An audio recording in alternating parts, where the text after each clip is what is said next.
talkSPORT Clips of the Week. Yes, time once again to raid those dusty old mini discs that popped up in an old office the other day. They're from 2005, and we continue bringing some of these old clips. They weren't necessarily the kind of classic clips we bring you at Christmas, just a bunch of old clips, and we've not heard them since, Andy, have we? So it's all new to us. Yes, I'm looking forward to hearing them. And shall I start? Yeah, you do that. We start with Mike Parry with some heartfelt sympathy for a colleague. Yes, good morning. Mike Parry flying solo today. Mr. Collins, I'm afraid, struck down with food poisoning. That doesn't matter. Nice. Yeah, yes, that doesn't matter because I'm here. Yeah, exactly. Thankfully, Ian Collins, our old mate Ian, did recover, and here he is taking a call. Paul, hello. Hello. Hi, Paul. Welcome to talkSPORT. Yes. Welcome. Thank you. Oh, fantastic. That could have gone on for hours. Yeah, thank you. And welcome. Yeah. Well, people get nervous. You can't give them grief for that. People get nervous, don't they? That's true. We're kinder now than we were in those days. Alan Brazil now, talking referees. Yeah, but people might say, yeah, but Kalina shaves his head to look hard. I don't think... Hard. Yeah. I don't think he does, really. I think he doesn't want to do his hair. Do you think so? Okay, I've never really given it much thought, but okay. Back to the callers, and a listener from across the pond talking Newcastle, and Andy Townsend was clearly fascinated by what he had to say. I was calling about the Alan Shearer situation. I think he is going to stay.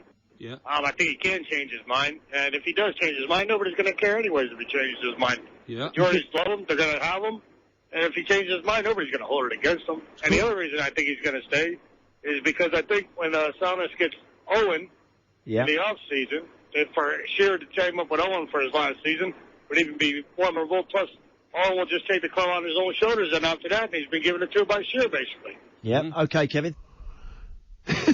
What? I couldn't understand any of that. Well, it's fantastic, wasn't it? Yeah, okay. They should have cut him off. Rodney Marsh and Paul Breen Turner now. And if you look at players like Beardsley and Lineker and Clark and Jones at Leeds, remember that, you know, Toshak and Keegan. Yeah, they always great partnerships. Always tend to come in twos. Well, that is very true, Rodney. Definitely, that would have made Coleman balls at the time, I'm sure. Very much so, yeah. Returning to Mr. Parry, here he is reading out some correspondence. Had a very interesting email here from Warrington, from Andy and Shaborn. I'm sorry, I know I pronounced that wrong. It's a lovely Irish name, and I've got it mispronounced. But anyway, Shaban. I think he was better off the first time. Yeah, he was. If he just left the beer out, he was spot on, but it got worse, yeah. Big Al again, this time talking rugby after the weekend's Six Nations action. Oh, the Wales record at Murrayfield's diabolical, but just at the start, there's no doubt in my mind, Delmy, that the Welsh throw the ball about much better rugby side than Scotland. Scotland would have to try and, contain them, but stop, start, kick, win the line out. You know, it was always going to be difficult for Scotland, but the way Wales started, as I say, after 2-3 tries, that was it. I turned over, not interested anymore. Oh, fair enough. Bit like the listeners after that long question. It was quite a long one, yeah.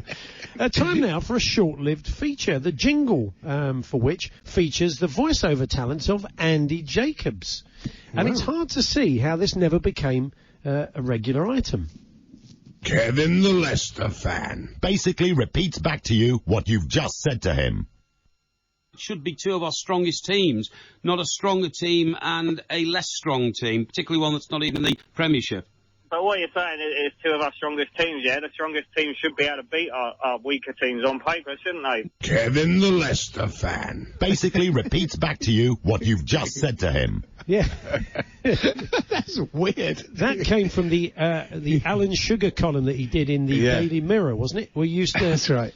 So someone would write in and say, I started a hairdressing business 2 years ago and I found it quite difficult, but I've been back to the bank and they've said I can't have any more money. And then Alan would write, so you started a hairdressing business 2 years ago and you found it quite difficult, but you've gone back to the bank and they won't give you any more money, wouldn't it? So that's where it came from. So Alan would basically pad it out by repeating back to you what you... Oh, Lord Sugar, as I'm sure he'll insist on being called now. Anyway, we had a lot of fun with that. We'll move on. Here's a youthful Adrian Durham introducing a guest. Right, let's head to the Medeski Stadium. Been there once, we'll go there again. The Reading chairman, John Medeski, is with us live from the stadium. Hi, John. Hi, Andrew. Well, nice, Andrew. Nice to feel special. Good old Andrew. Very much so. This is Mike Parry. We've heard of firemen who end up setting fire to places because they're pyrotechnic maniacs.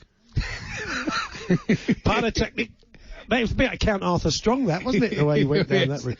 Pyromaniac, more crackpot theories. He hasn't changed. And finally, returning to the subject of Mike Parry lending a sympathetic ear, as he did with Ian Collins earlier on, here he is with a guest who once struggled with their weight.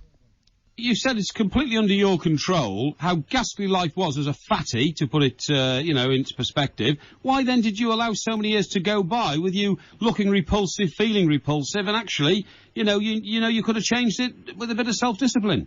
Well, other people do that. They don't end up looking like Mr. Blobby. But how disciplined do you have to be now, Andrew, to make sure you don't go back to being Billy Bunter? Do you have to have two different wardrobes so that when you're in fat mode, you put on the big trousers, and when you're in thin mode, you put on the small ones? In fact, you look like a bit of a blob at times, do you? Times have changed, I think it's fair to say. Hashtag be kind. Yeah. Sympathetic.